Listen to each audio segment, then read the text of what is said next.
पुढची टेंडर प्रक्रिया इलेक्शन मध्ये नगरपालिकेच्या निवडणुकीच्या काळामध्ये चालू झाली.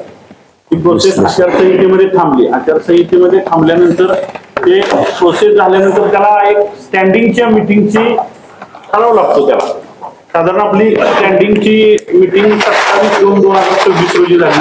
जी एकच झाली, त्याच्यानंतर अजून झालेली नाही. तर आम्ही स्वतः सदस्य आहे भाजपच्या वतीने.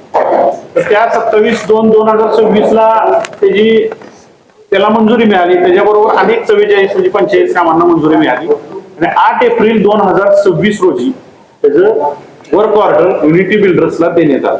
युनिटी बिल्डर्सला ते टेंडरमध्ये काम मिळालं, त्याला ती वर्क ऑर्डर देण्यात आली.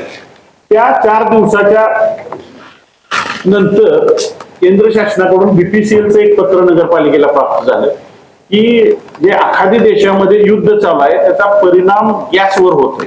घरगुती गॅस असेल, अन्य काय तेल प्रोडक्टवर होतोय. त्यामुळे त्यांनी अर्जंटमध्ये प्रत्येक घरात घरगुती गॅस हा प्रत्येक घरात न्यायचा एक केंद्र शासनाचा आदेश आला. त्यानुसार काही नगरपालिका असतील, काही ग्रामीण भागातले एरिया सिलेक्ट करून त्या एरियांना त्यांनी पत्र व्यवहार केला. त्यात ते पत्र आपल्या नगरपालिकेला पत्र आल्यामुळे आता रस्ते उकरले जाणार.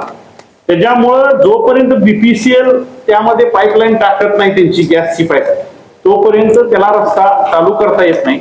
आता साधारण 15 मे ते 15 ऑक्टोबर असा जो पिरियड असतो की तिथं त्यावेळेला हे करता येत नाही, डांबरीकरण करता येत नाही. पण आता नवीन नियम जर आपण पीडब्ल्यूडीचे किंवा नवीन गॅजेट जर बघितलं तर मध्यंतरीच्या काळात जर चांगला पाऊस नसेल, ऊन असेल तर करता येतो. ठीक आहे, तो पार्ट आपण सोडल्या. उद्या म्हणलं तर तो कॉन्ट्रॅक्टर काम चालू करू शकतो कारण त्याच्याकडे वर्क ऑर्डर आहे.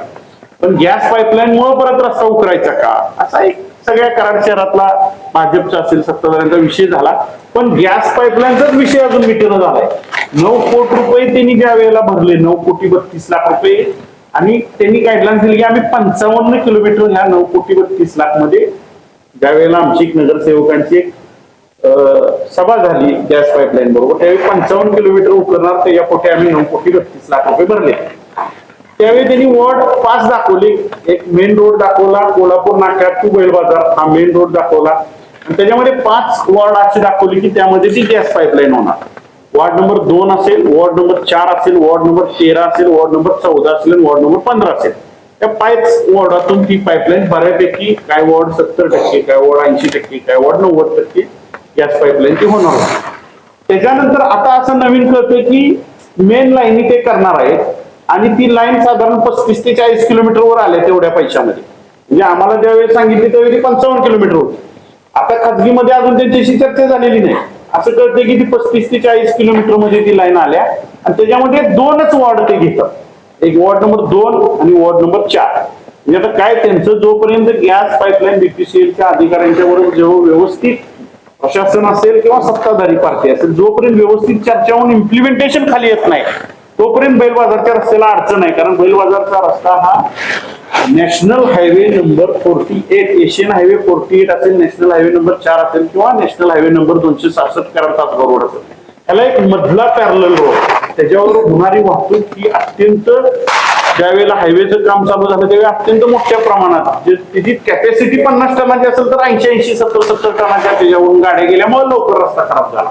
पण आता तेच मागचं तेच पुढे आणायचं का, म्हणून त्याच्यासाठी जोपर्यंत गॅस पाईपलाईन होत नाही आणि सत्ताधारी जोपर्यंत त्यांना वर्क ऑर्डर गॅस पाईपलाईनला देत नाही तोपर्यंत ती रस्ता होणे कठीण दिसते. प्रयत्न आमचे सगळ्या पद्धतीनं चालू आहेत, चर्चा चालू आहे. आता कधी मिळतोय ते आपण बघूया.